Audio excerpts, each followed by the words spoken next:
So what is PIMCO's active edge in global bonds? I'd say the first thing is the investment process. We've been active fixed income managers for 50 years. We've been applying this investment process to global bonds for 30 years. So I think for the global strategies, I think the global team is super important. We have experts within the global, team, and then of course other asset classes who are looking at opportunities across the whole globe. Right? Global bond market that we have access to that we can invest in is about 130 trillion in size. It's humongous, and having this expertise across the 3 time zones in every sort of nook and cranny is incredibly powerful to build diversification for our clients, which I think is a real edge for us.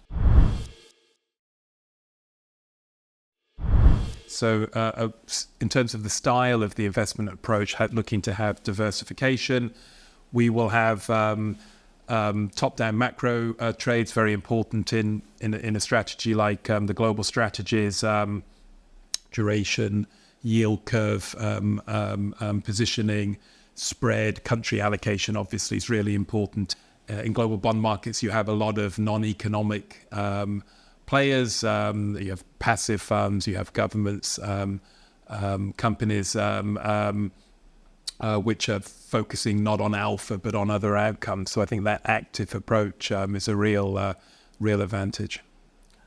I agree with that. And Andrew, as you know very well, the firm has been investing a lot in building infrastructure, doing internal research that basically help bring out all the ideas that you just mentioned. We do a lot of quantitative work internally to build models to analyze different instruments.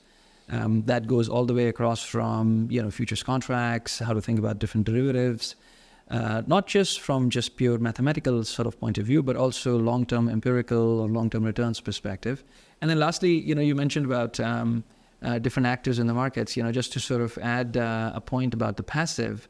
There are lots of passive alternatives. There are many clients who have been investing money that way. But we know, passive investments can have their own shortcomings. In many cases, the benchmarks themselves are suboptimal.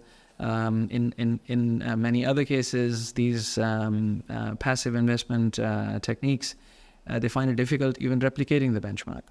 Now, us being active, we don't fall in those traps because we're not sort of looking to replicate something. We're looking to invest from a value and long-term standpoint. And I think that adds to our edge.